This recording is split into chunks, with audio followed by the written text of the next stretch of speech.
Okay, thank you. Well, good evening, everyone. Can you hear me? Yes, okay. Or as the old preacher's joke would go, when somebody asked that, can you hear me? And somebody put up his hand and he said, yes, but I'm willing to change places with somebody who can't. We'll see how tonight goes. But very glad to be here. Thank you for inviting me. I suppose I should kind of introduce myself since not all of you know who I am, and mostly Sam, I think. So let's see. He said that I'm from his church. I work with OM, or Operation Mobilization, which is true. It's based in Halesowen, just outside Birmingham.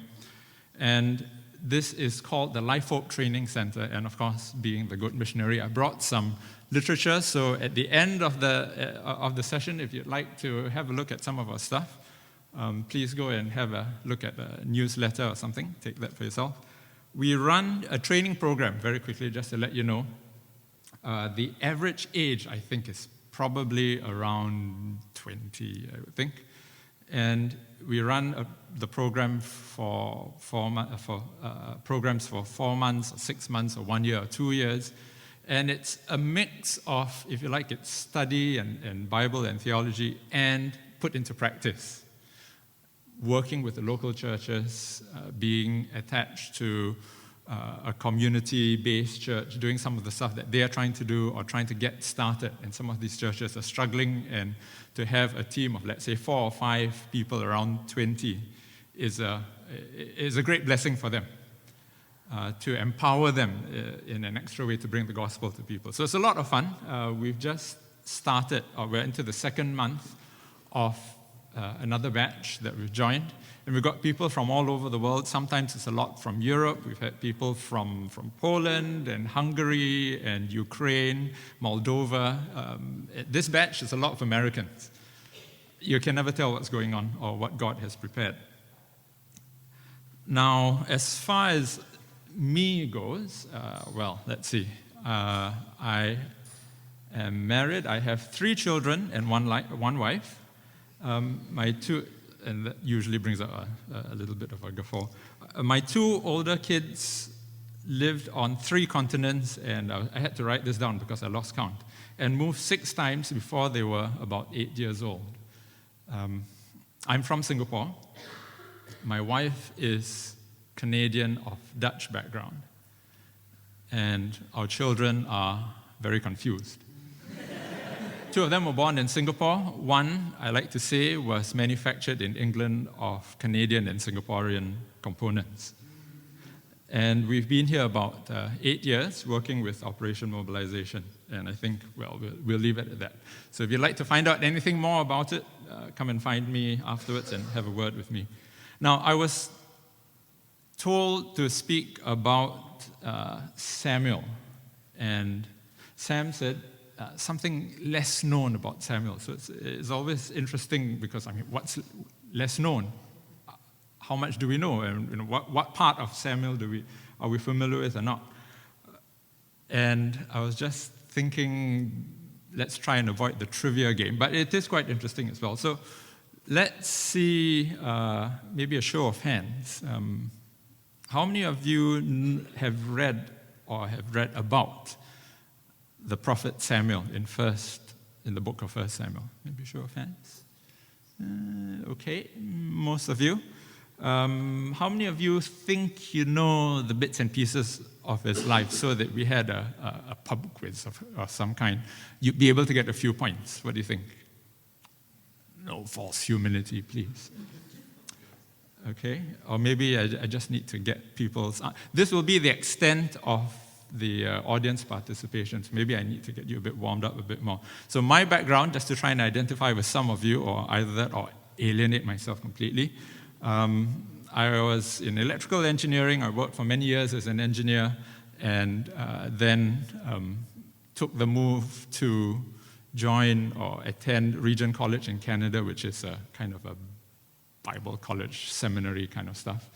And then ended up here in England for 8 years with Operation Mobilization, doing training as well as stuck in, no, I shouldn't say stuck, but involved with IT as well for the work of Operation Mobilization in Europe. And where was I going with this? Oh, yes, that's right. Any lawyers here? People doing law? Don't be afraid now. It's okay. No? Okay. Can I have a few lawyer jokes? No, never mind. I won't tell any lawyer jokes. But, okay, let's go into Samuel. I'd really like to be able to read some passages about Samuel, but it's very difficult because his life is scattered over something like 8 chapters or 9 chapters here and there, and it won't be practical to do that tonight. So for your homework, I urge you to go back, read through 1 Samuel. You can kind of run through it. It's quite a lively account. Just to see what's going on, I'll have to give a summary, and then we'll just kind of dart into bits of scripture and come out again.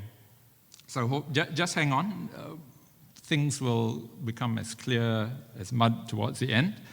And towards the end, hopefully, we'll get an idea, I think, at the end of the time, of God's heart and what he's saying to us in his word.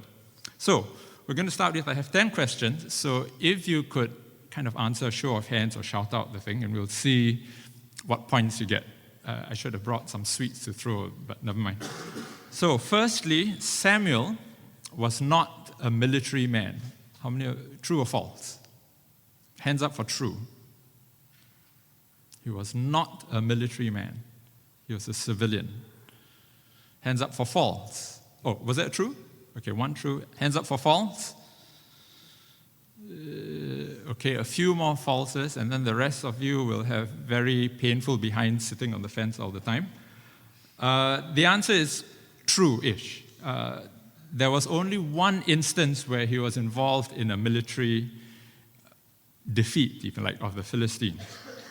And you can read that in 1 Samuel, it's 1 Samuel all tonight. So it's chapter 7, verses 7 to 11, if you're taking notes. If you're not taking notes, it's still the same reference anyway.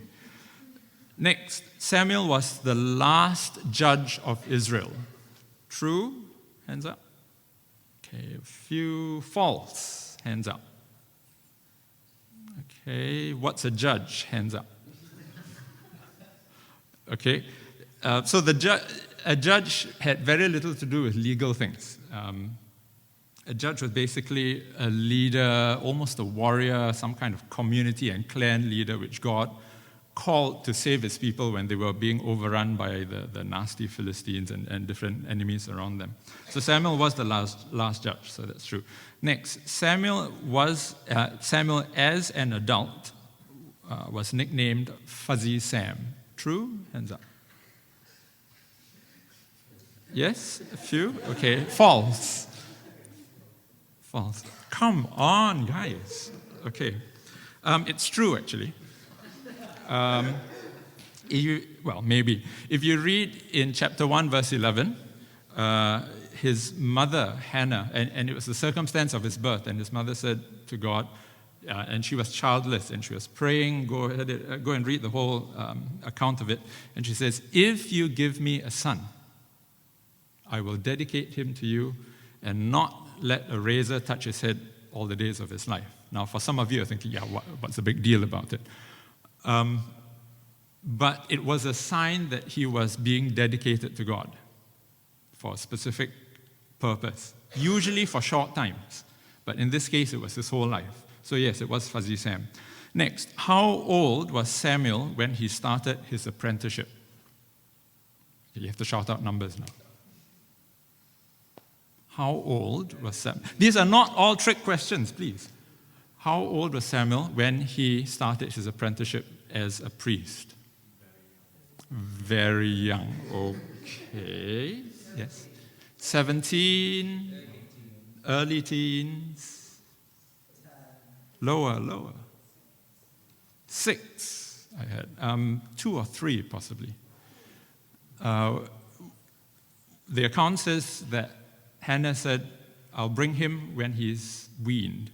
And in those days, it was around 2 or 3 years old. So imagine being 2 or 3, and your mom brings you and says, here's your career for the rest of your life. Okay? Next. No, that was the same question. Okay, next one. What does Samuel mean? Difficult one. What does Samuel mean? You should know, right?